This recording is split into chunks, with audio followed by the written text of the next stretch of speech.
Voici une recette que j'ai imaginée pour les abonnés d'HelloFresh. Et vous recevrez tels quels les produits prêts à cuisiner, ainsi que ma recette pour la réaliser. Et ensuite, vous n'aurez plus qu'à compléter avec des choses très basiques de votre placard, comme du poivre, du sel, l'huile d'olive et du bouillon. Et ainsi, en moins de 30 minutes, vous pourrez réaliser un repas super équilibré, très gourmand et un petit peu original. Donc c'est vraiment très sympa. Qu'est-ce que tu nous prépares de beau, Damien, aujourd'hui? Aujourd'hui, on cuisine du poisson. Oui.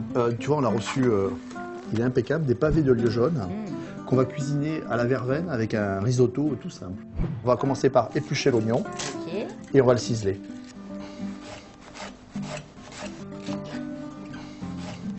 Et on va faire suer les oignons. Là, tes oignons sont bien tendres. Tu vois, ils ont sué pendant 4-5 minutes. D'accord. Et là, on va mettre le riz. Ah, ça, c'est une phase importante. On va faire ce qu'on appelle nacrer le riz. C'est-à-dire qu'on va le faire revenir quelques minutes. Le riz est nacré. D'accord, parfait. Et maintenant, on va ajouter le bouillon Ok. progressivement. Voilà, on va mettre en 3 ou 4 fois le bouillon. D'accord. Et puis, on va mettre un tout petit peu de sel. Le risotto, il va cuire 15 à 18 minutes. Et vous rajouterez du bouillon au fur et à mesure de l'évaporation. Voilà, on laisse cuire le risotto.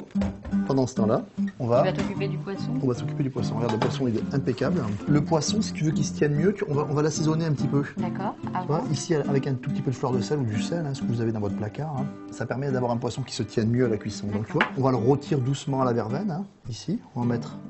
Pascal, on va mettre un petit filet d'huile. D'accord. Et tu mets quoi? Feu vif, feu Alors, moyen? un joli filet d'huile. On va être à feu un petit peu vif au début. Alors, il vaut mieux utiliser le plus joli côté en première phase de cuisson. D'accord. Là, on va le cuire 3 minutes sur chaque face. D'accord. Et puis surtout, on va jamais oublier que le poisson, c'est toujours trop cuit. Oui, oui, c'est... On a tendance vraiment toujours à trop le cuire. Tu vois, il est encore un petit peu translucide. Oui, exactement. On va le sortir du feu. D'accord. Ah, tu le laisses dans la poêle comme Voilà, ça, on laisse tranquillement. terminer. D'accord. Il reste encore un petit peu chaud. Et on va terminer le risotto. Il y a eu 15 minutes là. Voilà. Ouais, Donc c'était- là, il manque 1 ou 2 minutes. D'accord. Je coupe le feu parce qu'il est très bien.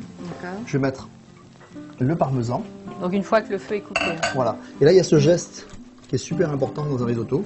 Ça s'appelle monter carré. D'accord. Il faut ici le rendre crémeux. Ok. Et le reste de verveine, je vais le hacher grossièrement, mais avec un couteau qui coupe bien. D'accord.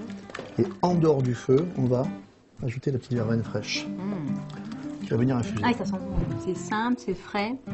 Et Petit goût de verveine, hein. super bon. Ouais. Moi, je trouve que vous avez beaucoup de chance de pouvoir cuisiner ça. Comme quoi, ça vaut le coup d'être abonné à HelloFresh.